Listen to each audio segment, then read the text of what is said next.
time, people who do monk mode just never reintegrate. And I saw this with a friend like 15 years ago who was competing to go into a bodybuilding competition. And he already was introverted and socially shy. And then his upcoming fitness competition justified 8 p.m. bedtimes and militant routines and rejecting all social invites. And the competition came and went, but the routine didn't change. And it took years for him to re-venture out into some sense of normality. This is largely a personal reflection too, right? The allure of perpetually working on yourself is very high. And improvement is rewarding, but if you're not careful, you can spend the rest of your life focused on isolation, introspection, and improvement at the expense of the actual reason that you did monk mode in the first place, which is to be able to show up in the world in a better way. Bill Perkins says, delayed gratification in the extreme results in no gratification. With monk mode, you practice in private so that you can perform in public. But private practice in the extreme results in no public performance.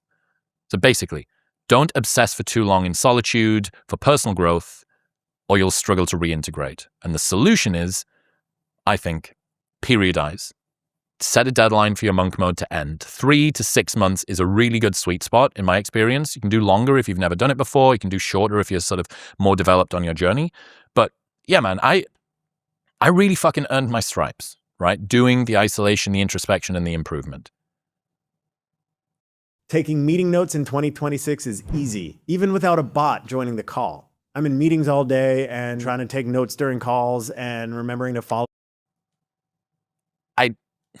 The more that I did it, the harder it was to integrate, which I guess is the fourth I, isolation, improvement, introspection. But then the fourth one, which is the one that you're actually here, is integration. Like, how do I bring what I've learned in private back across into the public?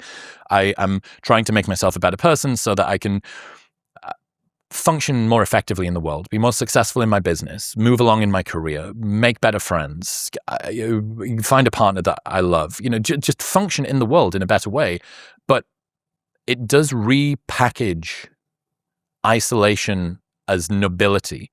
And again, if you've got that predisposition, if you're the sort of person who tends to spend time on their own already, this is going to push you in a direction that you're already moving in. It's going to exaggerate your predispositions as opposed to correcting the imbalances.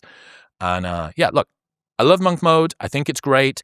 Just no one that's either done a video on it or tried to create a fucking course on it has talked about the challenge of reintegration publicly, because it's way less sexy. And this is the fucking problem with almost everything. All of the different things that I've talked about today, psychological strength, the self-awareness, everybody will want to extol the virtues of why it's great. And it is, given that I'm basically trying to dispel comforting myths about commonly held personal development strategies. That's basically what this like lessons episode is.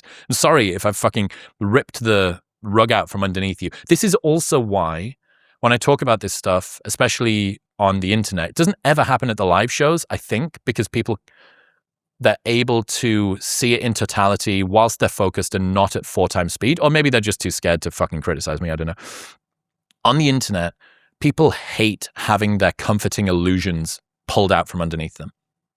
So there will be a ton of criticisms about my criticisms. Easy for you to say, you've already da-da-da-da-da-da-da. I'm like, hey, dude, I'm not saying that these things, psychological strength, being self-aware, the opportunity to like isolate yourself and work on yourself, I'm not saying that these things aren't good.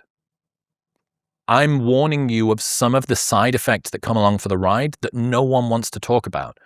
And the reason no one wants to talk about it is it's anti-mimetic. It's inherently unmotivating, right? To talk about the fragility of obsession is an anti-mimetic idea, because people want to believe that their obsession will carry them through, or that discipline and motivation will be all that they need because they can't engineer their obsession. I'm just here to tell you, in my experience, that's not the way it is at all. And I'm sorry. And if I could change it, I would.